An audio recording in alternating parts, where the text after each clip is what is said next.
अब जो है आप बिल्कुल ध्यान देंगे जो मैं कहने जा रहा हूं।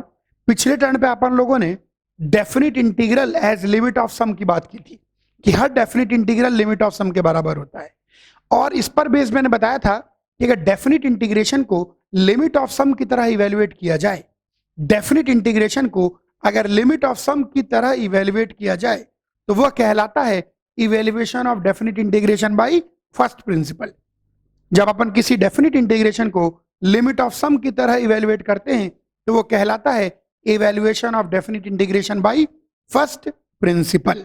ये तो अपन को पता है, कोई खास बात नहीं, चलिए अच्छी बात है। इस पर बेस्ड, इस छोटी सी थ्योरी पर बेस्ड डेफिनेट इंटीग्रेशन और लिमिट ऑफ सम की जो थ्योरी है उस पर बेस्ड दो प्रकार के सवाल बनते हैं। पहले प्रकार का सवाल बनता है evaluating definite integration by first principle, जो कि सिर्फ बोर्ड में ही काम है।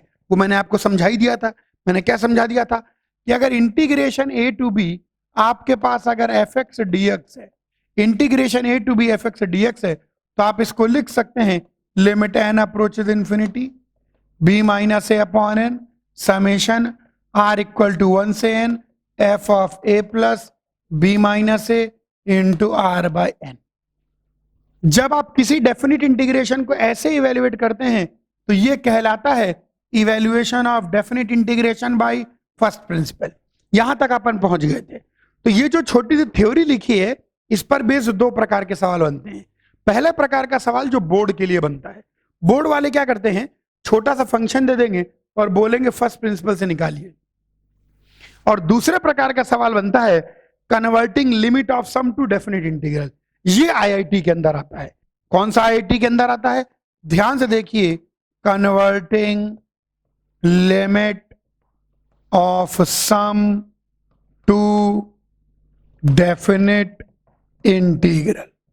ये आईआईटी के अंदर भर भर के आता है converting limit of sum to definite integral. कोई भी लिमिट ऑफ सम है उसको डेफिनेट इंटीग्रल में बदलने का। आइए क्वेश्चन करके बताऊं। न्यूटन की पर्ची पर ध्यान देंगे।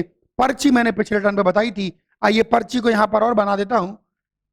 लिमिट एन अप्रोचेज इंफिनिटी के साथ अगर समेशन रहेगा तो ये इंटीग्रेशन बन जाएगा 1 बाय एन का dx बन जाएगा, r बाय एन का x बन जाएगा। इसके अलावा मैंने पिछले टर्न पे एक बात और बोली थी, और वो बात बोली थी कि अपर लिमिट, यूएल का मतलब क्या होता है, अपर लिमिट। बच्चा फोन करके पूछा था गुरुजी यूएल क्या है, upper limit. Upper limit of integration होगा upper limit of summation divide by n, जहां पर लिमिट एन अप्रोचेज इंफिनिटी है, and lower limit of integration होगा lower limit of summation divide by n, जहां पर again limit n approaches infinity है। तो ये आपके पास हिसाब किताब बन गया। ये लीजिए, दिया गया। ये न्यूटन की पर्ची है। अब अपन आईआईटी जेईई में आए हुए कुछ सवाल लेंगे और उनको आप ध्यान से देखेंगे। Converting limit of sum to definite integration, एक छोटा सा क्वेश्चन जो आईआईटी के अंदर आया था। आइए इस छोटे से क्वेश्चन को देखें। क्वेश्चन कहता था limit n approaches infinity n square upon n square plus 1 की power 3/2 plus n square upon n square plus 2 square की पावर 3/2। ऐसे करते करते ये सवाल था n square upon n square plus n minus 1 का होल स्क्वायर होल की पावर 3/2। अब मैं आपको इस प्रकार के क्वेश्चन सॉल्व करना बताऊंगा।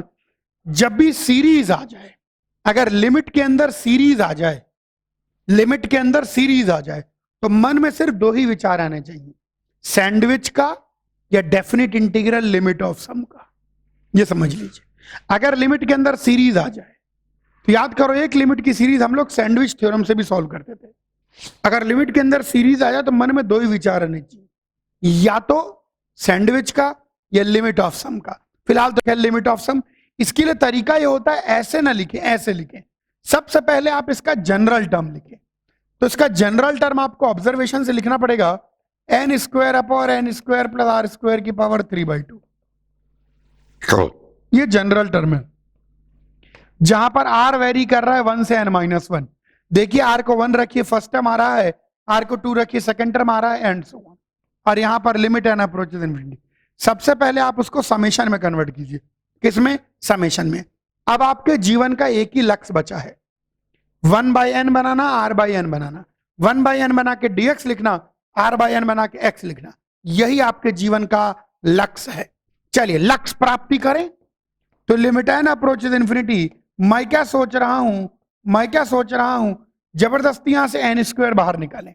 अगर यहां से एन स्क्वायर बाहर निकाले तो एन क्यूब बाहर आएगा और एन स्क्वायर कट जाएगा। अरे गुरुजी, तो ये चीज हो गई आर बाई एन का होल स्क्वायर की पावर 3/2 इंटू 1/n। अब न्यूटन की पर्ची का इस्तेमाल करें। पर्ची लिमिट और समेशन मिलके बन गई इंटीग्रेशन। आर बाई एन को एक्स लिख देंगे, 1/n को dx लिख देंगे और लिमिट निकालना सिखाई हुआ है। लोअर लिमिट 1 को n से डिवाइड कर दो 0, अपर लिमिट n-1 को n से डिवाइड कर दो 1। तो ये लीजिए, ऐसे सवाल आते हैं converting limit of sum to definite integration. तो लिमिट ऑफ सम को हमने कन्वर्ट कर लिया किसमें? डेफिनेट इंटीग्रेशन में। क्या ये क्लियर सब बच्चों को? बोलिए हाँ। कॉपी करिए खट से। कुछ नहीं मेरे बच्चे, लोअर लिमिट 1, तो लोअर लिमिट कैसे निकलेगी? 1 डिवाइड बाय n, जहां n अप्रोचेस इंफिनिटी है। बोलिए हाँ। अपर लिमिट कैसे निकलेगी? समेशन की upper limit divide by n, जहां n अप्रोचेस इंफिनिटी है। पर्ची न्यूटन की पर्ची। कॉपी कर लें खट से, ये इतना ही कॉपी करना है। आगे बढ़ेंगे, आगे बढ़ रहे हैं, आगे और सवाल करेंगे। सब बच्चे इन सवालों पर विशेष ध्यान देंगे। ध्यान दीजिए। तरह तरह के सवाल। Limit n approaches infinity. देखो हार्मोनिक प्रोग्रेशन एचपी, एचपी का कोई समावेंट टर्म नहीं होता, आपको याद होगा। एपी की सीरीज का समावेंट टर्म होता है, जीपी की सीरीज का समावेंट टर्म होता है, लेकिन एचपी की सीरीज का समावेंट टर्म नहीं होता। लेकिन आज हम हार्मोनिक प्रोग्रेशन का सम निकालेंगे। 1/n plus 1/n plus 1 plus 1/n plus 2। जो कुछ नॉर्मल में पॉसिबल नहीं होता वो इन्फिनिटी पर जाके पॉसिबल हो जाता है। इसकी भी एक गजब की थ्योरी है एक्चुअली। खैर, लिमिट एन अप्रोचेस इन्फिनिटी, ये आ गया निकल के। सबसे पहले इसको समेशन में कन्वर्ट करेंगे। Summation 1/n plus r। तो r की वैल्यू अब की बार 0 से 3n तक जा रही है। आराम से देख सकते हैं, r को 0 रखेंगे फर्स्ट टर्म बन रहा है, r को 3n रखेंगे लास्ट टर्म बन रहा है। समेशन में कन्वर्ट करने के बाद हमारे जीवन की एक ही इच्छा रहती है, r/n और 1/n बनाना, r/n और 1/n बनाना। अरे मन में ये लीजिए 1/n बनाना लीजिए। अब तो न्यूटन की पर्ची खोल लीजिए आप। ये दोनों मिलके बन गए इंटीग्रेशन। लिमिट्स निकालने पता नहीं क्यों बच्चों को दिक्कत होती है। 0 को n से डिवाइड करो जहां n इंफिनिटी जा रहा है 0, 3n को n से डिवाइड करो जहां n इंफिनिटी आ रहा है 3। ये बन जाएगा 1/1 प्लस x dx। ये है। आइए एक और सवाल करें। छोटे चुटकुले, ये सब के सब क्वेश्चन आईआईटी में आए हुए हैं। आइए एक और क्वेश्चन करके बताऊं मैं आपको। Limit n approaches infinity, n plus 1 upon n square plus 1 square, n plus 2 upon n square plus 2 square, n plus 3 upon n square plus 3 square. करते करते यहां पर लास्ट टर्म है 3/5n। ये निकल के आ रहा है। चलिए आइए वापस से, मैंने पहला स्टेप आपको यही समझाया है। आइए पीले रंग से सेपरेशन कर लेते हैं। पहला स्टेप मैंने आपको यही समझाया है कि आप सबसे पहले इसको समेशन में कन्वर्ट कीजिए। तो अगर हम इसको समेशन में कन्वर्ट कर देते हैं तो समेशन n प्लस r ऊपर आएगा, नीचे n square plus r square आएगा। r की वैल्यू क्या रखें कि फर्स्ट टर्म आ जाए 1, r की वैल्यू क्या रखें कि आखिरी टर्म आ जाए 2n। बड़े आराम से आप इसको देख सकते हैं। अगर r की वैल्यू 2n रख दें तो क्लियरली हमको लास्ट टर्म मिल रहा है। ये आ गया हमारे पास निकल के। अब यहां पर वही पुरानी कहानी पड़ती है दोहरानी। Limit n approaches infinity summation r equal to 1 से लेकर 2n। यहां से n स्क्वायर बाहर निकालें तो 1 प्लस r/n, और ऊपर से n बाहर निकालें तो 1 प्लस r/n का होल स्क्वायर और इंटू 1/n। मेथड सेट है। वापस से limit n approaches infinity integration बन गया 1/n 0, 2n/n 2, और ये बन गया 1 plus x upon 1 plus x square dx। Very good. Copy करें और सवाल बताऊं?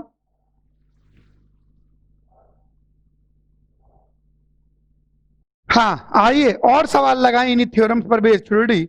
अब एक और क्वेश्चन देखेंगे सब बच्चे।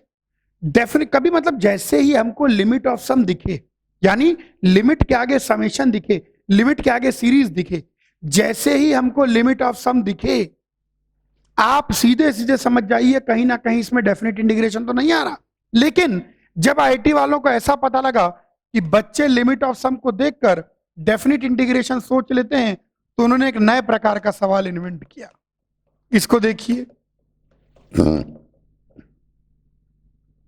करते करते n प्लस एन होल की पावर 1/n, मतलब सम की जगह सारी चीजें मल्टीप्लीकेशन में थी। मतलब टीचरों ने बच्चों को पढ़ाया लिमिट ऑफ सम, तो यहां लिमिट ऑफ प्रोडक्ट आ गया। अक्सर आपको ऐसे बहुत सारी चीजें मल्टीप्लीकेशन में दिखाई पड़ेंगी और लिमिट ऑफ प्रोडक्ट बन जाएगा। लेकिन हमारे हाथ में एक हथियार है, अगर हम किसी चीज का लॉग ले लेते हैं तो प्रोडक्ट किस में बदल जाता है? सम में। लेकिन लॉग लेने के पहले थोड़ा दिमाग लगाना है। अगर काफी सारी चीजें मल्टीप्लीकेशन में आ जाएं तो देखिए मैं इसको कैसे लिख रहा हूं। सभी विद्यार्थी बोर्ड पर निगाहें गड़ा लीजिए। इसको n की पावर n और पूरे की पावर 1/n लिख सकता हूं। बोलिए हाँ, बोलिए हाँ। अब देखिए मैं थोड़ा सा इसको और रीअरेंज कर देता हूं। नीचे n की पावर n है तो n plus 1/n into n plus 2/n into n plus 3/n and so on. ये आ जाएगा n प्लस n/n होल की पावर 1/n। बोलिए हाँ। अब आप इसका लॉग ले लीजिए तो ln y की वैल्यू आ जाएगी लिमिट n अप्रोचेस इंफिनिटी। जब ln लेंगे इस पूरी चीज का तो 1/n तो पीछे की ओर आ जाएगा और अंदर बनेगा ln n plus 1/n plus ln n plus 2/n और करते करते करते करते plus ln of n plus n/n। ये आ गया निकल के। तो limit n approaches infinity 1/n, ये समेशन में आ जाएगा r इक्वल टू 1 से n ln of n plus 1 plus r/n। देखिए ध्यान से, r की वैल्यू 1 रखेंगे, फर्स्ट टर्म बनेगा एंड सो ऑन। क्या ये बात समझ में आती है सब लोगों को? बोलिए हाँ। बस न्यूटन की पर्ची खोलिए, न्यूटन की पर्ची खोलिए। समेशन और लिमिट मिलके बन गया integration 1 divide by n 0 n divide by n 1 और ये बन गया ln 1 प्लस x dx। लेकिन बहुत सारे बच्चे गड़बड़ कर देते हैं, y की वैल्यू ये नहीं है, इसको e की पावर, ये है y की वैल्यू, भूल ना जाना। क्लियर हुआ सब बच्चों को? अगर कुछ चीजें मल्टीप्लीकेशन में दिखाई पड़े तो उनको लॉग लेके लिमिट ऑफ सम में कन्वर्ट कर सकते हैं। कॉपी करें तो एक और गजब का सवाल बताऊं, कॉपी करिए। पढ़ ले बेटा, तू पढ़ ले, तेरे से ना हो पाएगा। अच्छा इधर ध्यान दें, एक और बहुत अच्छा क्वेश्चन आईटी के अंदर आया था। जैसा कि मैंने आपको बताया कि लिमिट ऑफ सम के बजाय कभी कभी आईटी वाले लिमिट ऑफ प्रोडक्ट दे देते हैं। Instead of giving limit of sum they give limit of product. अब ध्यान देंगे लिमिट ऑफ प्रोडक्ट पे। एक और बहुत अच्छा क्वेश्चन जो आईटी वालों ने पूछा था वो था limit n approaches infinity to n cn की पावर 1/n। उन्होंने पूछा limit n approaches infinity to n cn की पावर 1/n। अब ये तो देख के ही समझ में नहीं आ रहा कौन सी इंडिटरमिनेट फॉर्म है। कुछ बच्चे तो उसके अंदर लिमिट और इंडिटरमिनेट फॉर्म ढूंढने लग जाते हैं, इधर कौन सी इंडिटरमिनेट फॉर्म है, कैसे करेंगे। टेंशन ना ले, इधर देखें 2n cn की अगर हम बात करें तो binomial theorem 2n factorial n factorial n factorial, कोई इसमें खास बात नहीं है। तो इसको हम चाहो तो 1 इंटू 2 इंटू 3 करते करते इंटू n प्लस 1 करते करते इंटू n प्लस n तक जा सकते हैं और नीचे n फैक्टोरियल n फैक्टोरियल। ऊपर मैंने कुछ नहीं किया, 2n फैक्टोरियल को पूरा एक्सपेंड कर दिया, उससे ये शुरू के n और ये n फैक्टोरियल पूरे कट गए। इसको थोड़ा सा मैं रीअरेंज कर लेता हूं, ये बन जाएगा n plus 1 upon n into n plus 2 upon 2 into n plus 3 upon 3 और करते करते n plus n upon n। कुछ नहीं किया, नीचे वाले n फैक्टोरियल को खोल दिया। तो यही जो लिमिट है, ये चीज आपको इसको y मान लेते हैं और ये आपको दिखाई पड़ेगा limit n approaches infinity n plus 1 upon 1 into n plus 2 upon 2 into n plus n upon n whole की पावर 1/n। अब लॉग ले लीजिए तो ln y आ जाएगा limit n approaches infinity 1 upon n और यहां ब्रेक हो जाएगा ln 1 + 1/1 इंटू ln + 2/2 और करते करते ये चीज बन जाएगी ln n + n/n। बहुत बढ़िया। इसको समेशन में पहले कन्वर्ट कर लें ताकि आराम से लिख पाए। तो समेशन r की वैल्यू 1 से n तक जाती है ln n + r/r। तो कन्वर्ट करेंगे तो आपकी खुशी का ठिकाना नहीं रहेगा। ये बन जाएगा इंटीग्रेशन 0 से 1 ln 1 + x/x dx। कहना ही पड़ेगा IAG यानी इंटीग्रेट एंड गेट। कॉपी कर लीजिए। तो आपन ने अभी तक क्या कवर कर लिया डेफिनिट इंटीग्रेशन में? अभी तक हमने डेफिनिट इंटीग्रेशन के अंदर डेफिनिट इंटीग्रेशन का कंसेप्ट कवर कर लिया and methods to evaluate definite integration cover कर लिया। डेफिनिट इंटीग्रेशन को इवेल्युएट करने के 3 अलग अलग तरीके हैं, तीनों अपन ने समझा दिए। मेथड 1 था definite integration using indefinite integration, method 2 था definite integration using its properties, method 3 था definite integration by first principle. यहां पर आके डेफिनिट इंटीग्रेशन को इवेल्युएट करने के 3 के तीनों मेथड कवर हो गए और उन 3 मेथड के अंदर बहुत सारी अलजेब्रा भी कवर हो गई। अब हम डेफिनिट इंटीग्रेशन के ऊपर बेस बस लास्ट की 3 बातें और करनी है, वो 3 बातें करते ही चैप्टर ओवर हो जाएगा। आइए एक एक बात कर लें। सबसे पहले मैं आपको इंट्रोड्यूस कराना चाहूंगा डेरिवेटिव ऑफ एंटी डेरिवेटिव। किससे? Derivative of anti derivative. Newton Lebanese formula या लेबनिट्ज फॉर्मूला। अब मैं आपको बताने जा रहा हूं लेबनिट्ज फॉर्मूला। बोर्ड पर देखेंगे, लेबनिट्ज फॉर्मूले पर ध्यान देंगे सब बच्चे। डेरिवेटिव ऑफ एंटी डेरिवेटिव, एक एक लफ्ज पर ध्यान देंगे जो मैं बोलने जा रहा हूं। मान लीजिए आपका इंटीग्रेशन ft/dt है और जो इसकी लिमिट्स हैं, लोअर लिमिट भी x का फंक्शन है, अपर लिमिट भी x का फंक्शन है और आप इसको x के रिस्पेक्ट में डिफरेंशिएट कर देते हैं। यह फॉर्मूला तभी वैलिड होगा, यहां मैं इसलिए अलग से लिखता हूं इस बात को कि this only valid when you are differentiating with respect to a variable present in limits only। यह फॉर्मूला केवल तभी वैलिड है जब आप एक ऐसे वेरिएबल के रिस्पेक्ट में डिफरेंशिएट करें जो केवल, बहुत अच्छे से बोला मैंने, फिर बोल देता हूं, केवल, जो केवल डेफिनिट इंटीग्रेशन की लिमिट्स में मौजूद हो और कहीं नहीं मौजूद हो। एक बार फिर सुन लीजिए, यह लेबनीज फॉर्मूला, लेबनीज रूल केवल तभी वैलिड है जब आप एक ऐसे वेरिएबल के रिस्पेक्ट में डिफरेंशिएट करें जो केवल डेफिनिट इंटीग्रेशन के लिमिट्स में मौजूद हो और कहीं भी नहीं। यह ध्यान दीजिएगा। तो यहां पर x एक ऐसा वेरिएबल है जो केवल डेफिनिट इंटीग्रेशन के लिमिट्स में मौजूद है। इंटीग्रेशन t के रिस्पेक्ट में हो रहा है और x केवल डेफिनिट इंटीग्रेशन के लिमिट्स में मौजूद है। तो लेबनीज बाबा ने बोला फंक्शन के अंदर अपर लिमिट रख दीजिए इनटू अपर लिमिट का डेरिवेटिव माइनस फंक्शन के अंदर लोअर लिमिट रख दीजिए इनटू लोअर लिमिट का डेरिवेटिव। इंटीग्रेशन करने की जरूरत ही नहीं, इंटीग्रेशन करने की जरूरत ही नहीं, बिना इंटीग्रेट करे डिफरेंशिएट कर दिया। इसीलिए इसका नाम है derivative of anti derivative, Lebanese formula. बच्चों को लेबनीज फॉर्मूला बता देते हैं, झटके खा जाते हैं, इसीलिए मैं इसका प्रूफ भी बताता हूं। प्रूफ बहुत ज्यादा इजी। हम एज्यूम कर लेते हैं कि ft/dt का जो इंटीग्रेशन है GLT है, कोई फंक्शन LT है। इसका मतलब कि L' और कुछ नहीं ft हो जाएगा। अब जरा ध्यान देंगे, अब अगर हम बात करें इंटीग्रेशन gx से hx की, ft/dt की, तो ये और कुछ नहीं L of upper limit minus L of lower limit. ये गुरुजी ने कोई नई बात नहीं लिखी, ये तो पुराना पहले दिन पढ़ा था। दोनों ओर डिफरेंशिएट कर दीजिए। जब आप दोनों ओर डिफरेंशिएट कर देते हैं तो इधर तो यही रहेगा gx से hx ft/dt is equal to, इसका डिफरेंशिएशन L' इंटू अंदर वाले का डिफरेंशिएशन, चेन रूल लग रहा है, माइनस L' इनटू अंदर वाले का डिफरेंशिएशन, ये लीजिए। और एल डैश क्या है, एफ टी ही तो है, तो ये कुल मिला के f of h x into h dash x minus f of g x into g dash x. तो कोई नई बात नहीं बोली, लेकिन लेबनीज फॉर्मूला कहा जाता है इसको।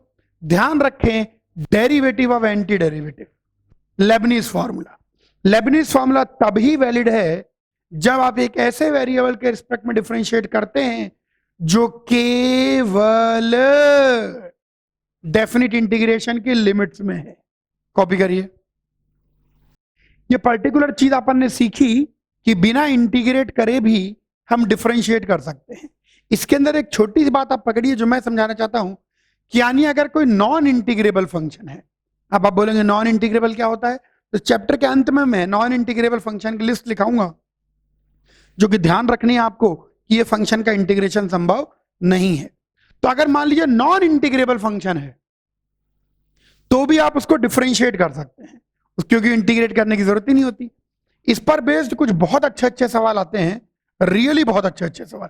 आइए 2-3 क्वेश्चन मैं करूं और मैं चाहूंगा कि आप इन सवालों पर और इन सवालों की अप्रोच पर बहुत ज्यादा ध्यान देंगे। एक बहुत अच्छा क्वेश्चन आईआईटी के अंदर आया था। आईआईटी वालों ने बोला कि एफ एक्स उन्होंने डिफाइन कर दिया 0 से साइन स्क्वायर एक्स, और यहां था sine inverse root t d t, plus 0 से कॉस स्क्वायर एक्स, और यहां था cos inverse root t d t, और हमको फाइंड करना था एफ ऑफ पाई बाई 10 यानी 18 डिग्री।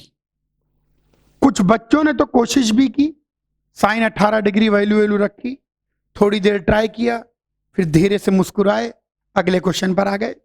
अब यहां पर जो है हमको थोड़ा ध्यान देना पड़ेगा, कैसे करेंगे। यहां पर वेरिएबल एक्स देखिए ऐसा वेरिएबल है जो केवल लिमिट्स में मौजूद है, तो मैं दोनों और एक्स के रिस्पेक्ट में डिफरेंशिएट कर देता हूं। जब मैं एक्स के रिस्पेक्ट में डिफरेंशिएट करूंगा तो यहां पर आएगा फंक्शन के अंदर अपर लिमिट रख दीजिए sine inverse root sine square x into upper limit का derivative 2 sine x cos x, plus function के अंदर अपर लोअर लिमिट तो 0 हो जाएगा भाई, 0 का डिफरेंशिएशन 0 हो जाएगा। यहां पर अपर लिमिट रख दीजिए cos inverse root cos square x into cos square x का differentiation -2 sine x cos x. चलो रीअरेंज करते हैं, तो यहां पर देखिए ये चीज कुल मिला के एक्स ही हो जाएगी, तो 2x sign x cos x, यहां पर ये चीज x ही हो जाएगी -2x sign x cos x, 0 उत्तेरी। इसका मतलब f डैश एक्स अगर 0 हो गया, कहने का मतलब एफ एक्स एक कांस्टेंट फंक्शन है। लेकिन अगर मान लो कांस्टेंट है भी, तो भी वो कांस्टेंट तो ढूंढना पड़ेगा। तो हम क्या करेंगे, हम ऐसी चालाकी लगाएंगे कि अपर लिमिट लोअर लिमिट दोनों सेम हो जाए। मैं बोलूंगा कि f of pi by 10 will be equal to f of pi by 4, क्योंकि अल्टीमेटली तो कांस्टेंट फंक्शन है। अब आप बोलोगे एफ ऑफ पाई बाई 4 से क्या फायदा, पाई बाई 4 से ये फायदा है कि यहाँ upper limit sign square x तो पाई बाई 4 तो हाफ आ जाएगी, और यहां आ जाएगा sine inverse root t plus cos inverse root t d t. Benefit ये हुआ कि पाई बाई 4 पर sine square x cos square x दोनों सेम हो गए, तो उसका क्या फायदा हुआ, उसका फायदा हमने दोनों को जोड़ दिया, तो sine inverse something plus cos inverse something pi by 2, तो 0 से half pi by 2 dx dt। अगर आप इसको ऐसे नहीं करते तो साइन इनवर्स रूट टी का इंटीग्रेशन करे नहीं पाते, तो ये आंसर आ गया पाई बाय 4। बहुत अच्छा क्वेश्चन।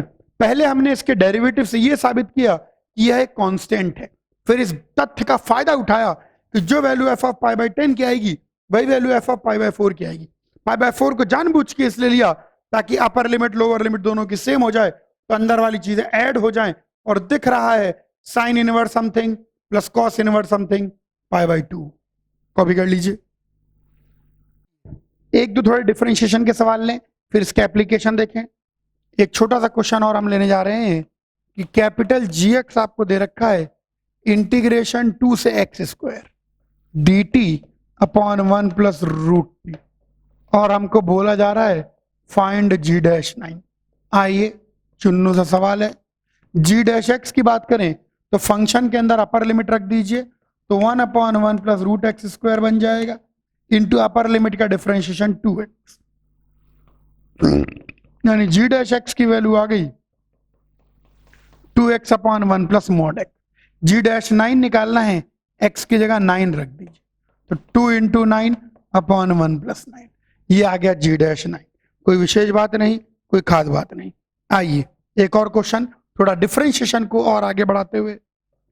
फंक्शन दे रखा है इंटीग्रेशन e की पावर 2x से e की पावर 3x तक, and t upon l n t d t, t upon l n t d t बोलता है d f x by l n x, यानी आपको फंक्शन का डेरिवेटिव निकालना है with respect to l n x. तो with respect to l n x derivative निकालना है, कोई खास बात नहीं है। तो d f x by d l n x की बात करें तो it is nothing but f dash x upon l n x का डेरिवेटिव, जो कि एक्स एफ डैश एक्स निकल के आ जाएगा। आइए एफ डैश एक्स निकालें। क्या यहाँ लेबनीज फॉर्मूला लगेगा? बिल्कुल लगेगा। क्यों लग सकता है लेबनीज फॉर्मूला?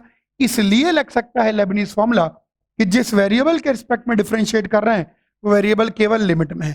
तो रख दीजिए, अपर लिमिट रखिए e की power 3x upon l n e की power 3x into upper limit का डेरिवेटिव 3e की पावर 3x, लोअर लिमिट रखिए e की power 2x upon l n of e की power 2x into lower limit का derivative 2e की power 2x। F dash x रख देंगे, x से मल्टीप्लाई कर देंगे, केवल मैं बोलूंगा सॉल्व एंड गेट। कॉपी कर लीजिए। आइए और सवाल लें इसी बात पर बेस्ड। जरा इन क्वेश्चनों पर ध्यान देंगे, ये सवाल बहुत अच्छे हैं, इन सवालों को देखना है ताकि हम बात को समझ पाए।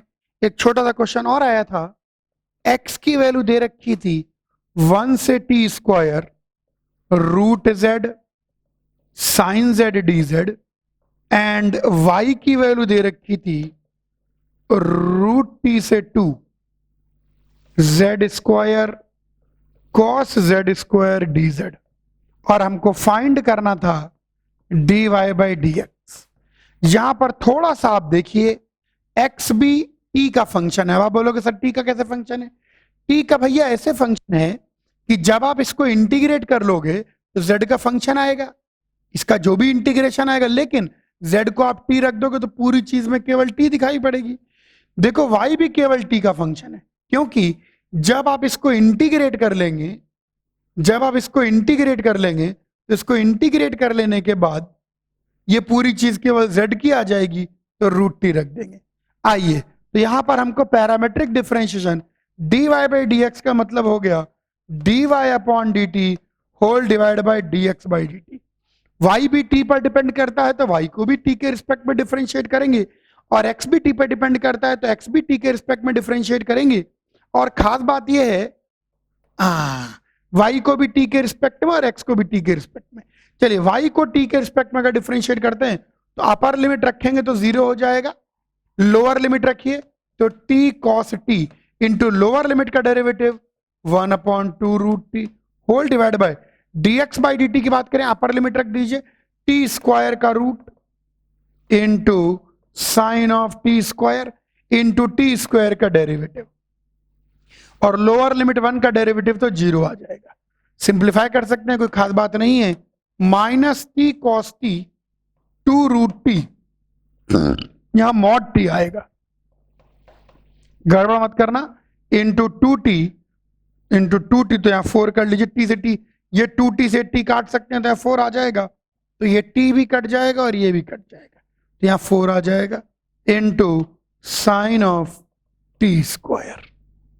ये लीजिए, ये निकल के आ गया dy बाई dx। कॉपी करिए खट से। अपन ने जब लिमिट्स पढ़ी थी तो लिमिट्स के अंदर भी एक पढ़ा था एल हॉस्पिटल रूल, याद होगा मुझे उम्मीद है आपको। देखिए कैसे कुछ क्वेश्चन मैं करने जा रहा हूं, ध्यान देखेंगे इनको। लिमिट x अप्रोचेस 0 इंटीग्रेशन 0 से x square cos t square dt whole upon x sine x। अब इसकी लिमिट निकाली है, ध्यान से देखिए, ये अपने आप में 0/0 फॉर्म है। अब आप बोलेंगे गुरु जी 0/0 फॉर्म कैसी है? यह है 0/0 फॉर्म क्योंकि अगर आप x को 0 रख दें तो डिनोमिनेटर तो 0 जा रहा है, लेकिन अगर x को 0 रख दें तो 0 से 0 का इंटीग्रेशन भी 0, तो यहां पर लॉपिटल लग सकता है। लेकिन हम क्या करते हैं, लॉपिटल लगाने से पहले एक छोटी सी हरकत कर लेते हैं, और वो छोटी सी हरकत ये करते हैं कि इसको x से डिवाइड और मल्टीप्लाई कर लेते हैं। तो साइन x अपॉन x की वैल्यू 1 आ जाएगी, उससे जो डिनोमिनेटर है वो पूरी तरह केवल एक्स स्क्वायर बन जाएगा।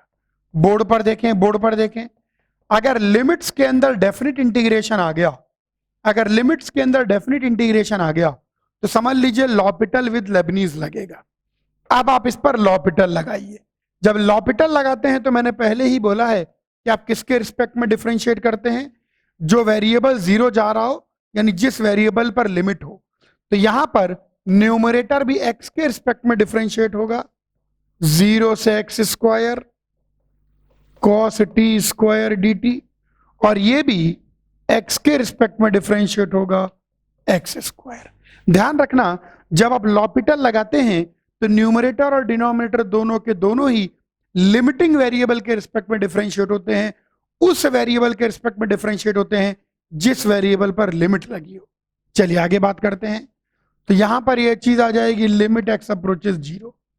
तो यहां पर तो अब लेबनीज रूल लग जाएगा, इंटीग्रेशन का डिफरेंशिएशन है, तो लेबनीज रूल अगर हम लगाएं तो cos x की पावर 4 इंटू 2x अपॉन नीचे भी 2x आ जाएगा। देखिए ध्यान से, इसका डेरिवेटिव 2x आ गया, और यहां अपर लिमिट को रखेंगे इंटू अपर लिमिट का डेरिवेटिव। फायदा यह हुआ कि 2x से 2x कट गया, कटना तो तय था, तो x को 0 रख दिया, cos 0 की वैल्यू आ गई 1। इन जनरल वैसे भी ध्यान रखें, यहां लॉपिटल में लेबनीज का यूज आया, यहां लॉपिटल में लेबनीज का यूज आया। इन जनरल ये चीज ध्यान रखें कि अगर लिमिट्स के अंदर डेफिनेट इंटीग्रेशन है तो लॉपिटल विद लेबनीज लगता ही लगता है। कॉपी करिए।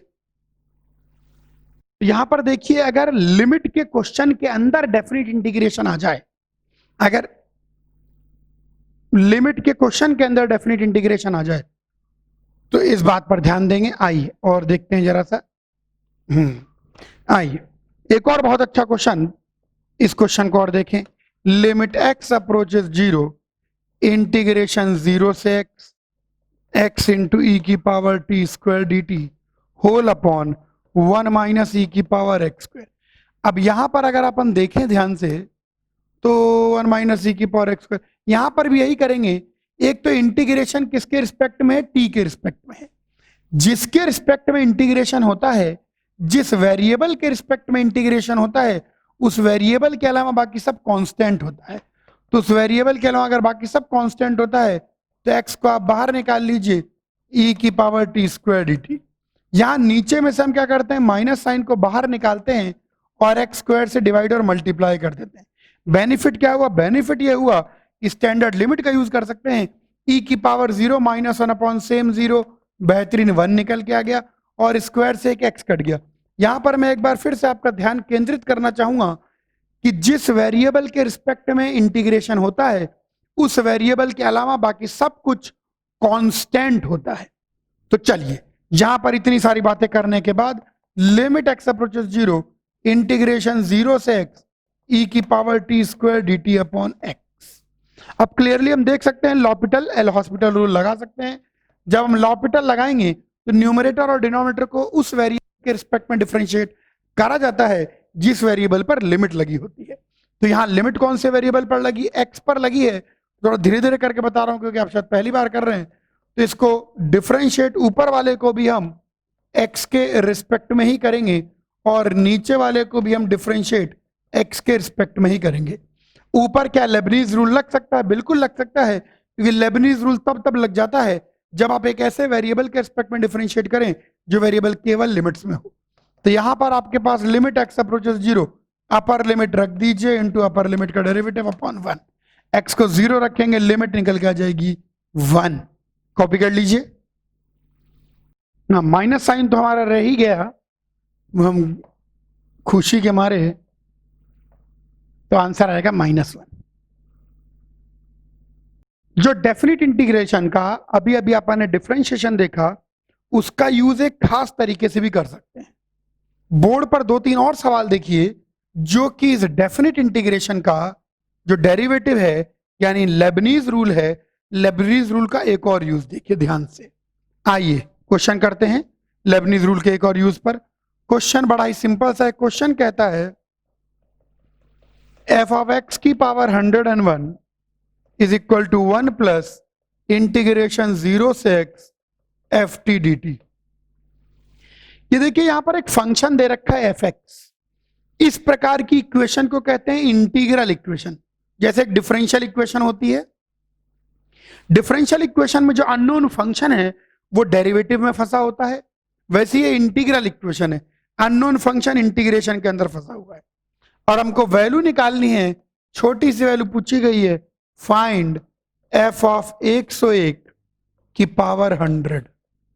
चलिए कभी कभी आपके आंखों के सामने ऐसा भी कुछ आ जाएगा जो कि फंक्शन नहीं दे रखा होगा, तो ऐसी चीज को हम लोग कहते हैं इंटीग्रल इक्वेशन। क्या कहते हैं? Integral equation. इंटीग्रल इक्वेशन का मतलब है कि अननोन फंक्शन इंटीग्रेशन के अंदर फंसा हुआ है, अननोन फंक्शन इंटीग्रेशन के अंदर फंसा हुआ है।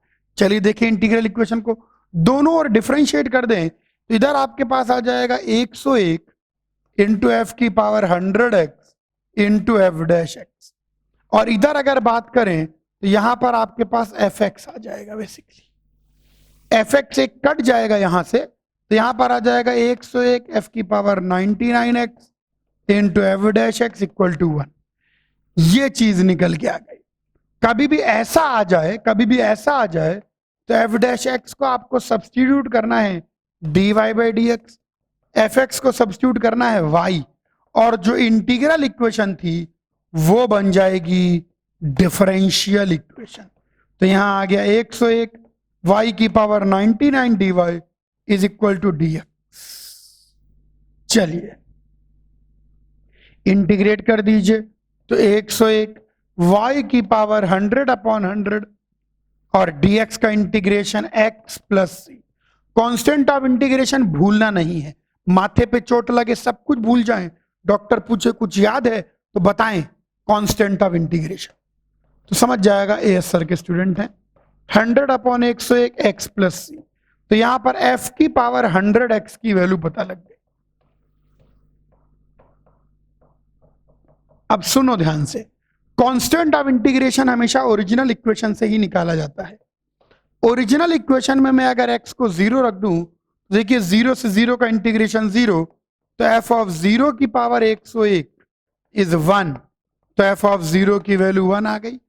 इस सत्य का इस्तेमाल करेंगे, इसके अंदर हम पुट कर देंगे x को 0, तो f0 की वैल्यू 1 आ जाएगी, और यहां 0 रखेंगे तो 100 upon 101 c, that is c की वैल्यू आ जाएगी 101 अपॉन 100। तो देखा जाए तो आपने फंक्शन को ही पता कर लिया, 100x अपॉन 101 प्लस 1। देखा जाए तो आपने फंक्शन को ही पता कर लिया। f 100x की वैल्यू आएगी 100x अपॉन 101 प्लस 1। इसे कहते हैं इंटीग्रल इक्वेशन। अभी हम इसके और भी पेचीदा पेचीदा चीजें देखेंगे डेरिवेटिव ऑफ एंटी डेरिवेटिव में। ये देखिए अब तो ये निकालना कोई खास बात नहीं है, x को 101 रख देंगे आंसर आ जाएगा। इनफैक्ट आंसर बड़ा सुंदर है, अगर x को 101 रख देते हैं तो f ऑफ 101 की पावर 100 और कुछ नहीं 101 ही निकल के आ जाता है। इंटीग्रल इक्वेशन को हम कैसे सॉल्व करते हैं, उसको डिफरेंशिएट करके डिफरेंशियल इक्वेशन बना लेते हैं और फिर सॉल्व कर लेते हैं। और कांस्टेंट ऑफ इंटीग्रेशन की वैल्यू हर बार ओरिजिनल इक्वेशन से निकलेगी, ओरिजिनल इक्वेशन से। ओरिजिनल इक्वेशन में कुछ x की वैल्यू रख के कॉपी करें,